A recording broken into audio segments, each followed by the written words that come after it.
Hey everybody, welcome back.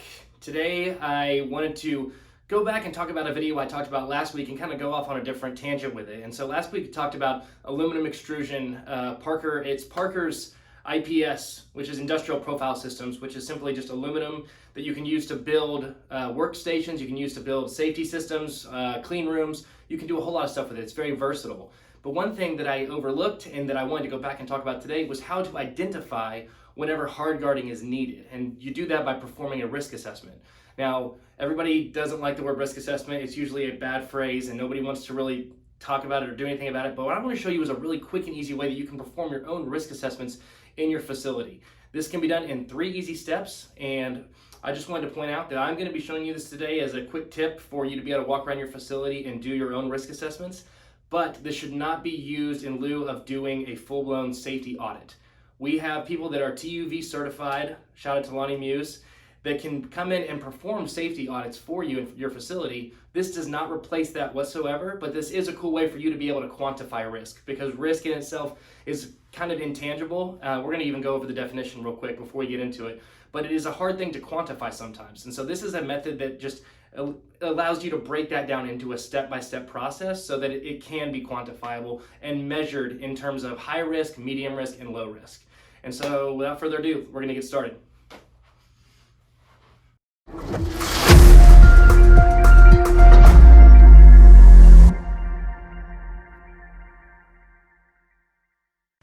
All right, welcome back everybody. So now I just wanted to go in real quick, before we get started with the risk assessment tools, I want to just go over real quick a definition of what risk is. And so you can see that at the top of the board.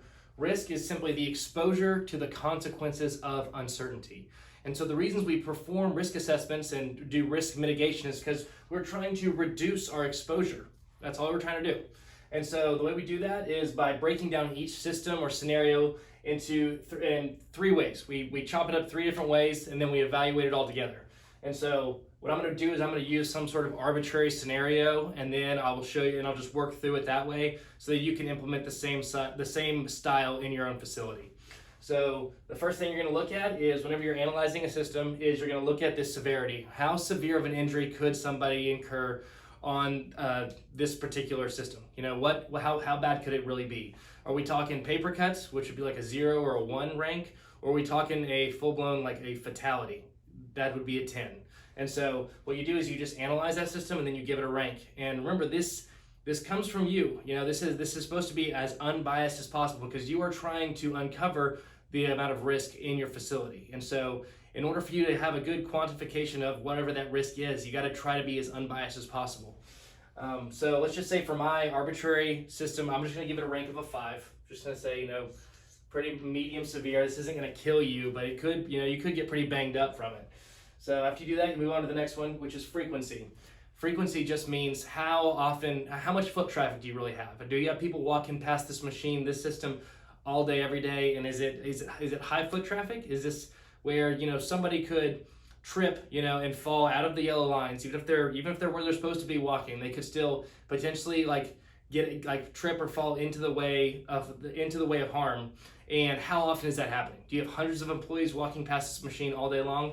Let's just say for my situation you do, so I'm going to give it a full rank on the frequency. So this one's 0 through 4, the previous one was 0 through 10, so I'm going to go ahead and give this one a 4. Say that it's very frequent. And then the next one, the last one, is your probability. So like I said at the beginning of this really is you just trying to be as unbiased as possible and trying to uncover risk and seeing, because you're trying to figure out where you're exposed. Remember the definition. And so this last one is you saying, okay, look, this may or may not be severe, this may or may not be a frequent situation, but regardless of that, how likely is it of this actually happening?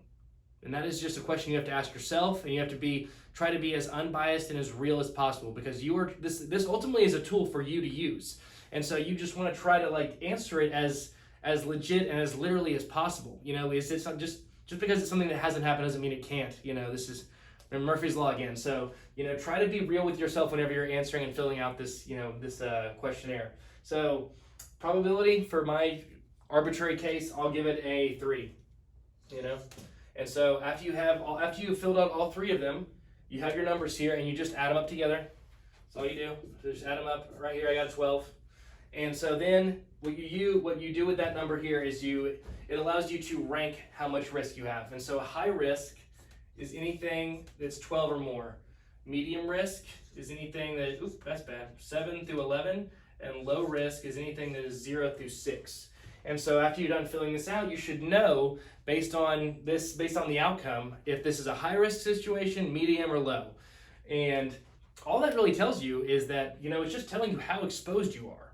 All right, is this certain situation, this system, are you exposing yourself to a lot of uncertainty, and could there be substantial consequences that, come about from that? And so this is really just how you can kind of go about through your facility and really try to figure out quantifiable risk that you have and that you're exposing yourself to.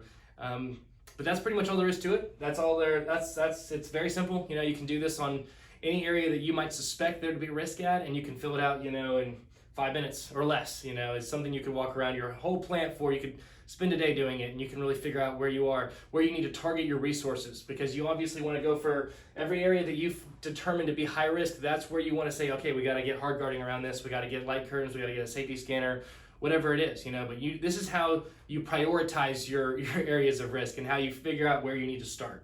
But anyway, that's it. I wanted to give a quick shout out to Omron and Rex Kyle specifically for teaching me this system. Rex is a safety product trainer and engineer, and he taught me this, and so I just wanted to say thank you, Rex, for teaching me it. The more people that know simple systems like this, the better. And one more thing I wanted to mention, I mentioned this previously, but this does not, I can't stress this enough, this does not replace you getting an actual full-blown safety audit. We have people like Lonnie that I mentioned earlier that are TUV certified, that are certified and capable to give those safety audits. This does not replace that whatsoever. This is just how you can begin starting the process to quantify risk in your facility. But that's all I wanted to say, so I really hope you enjoyed the system, hope you like it.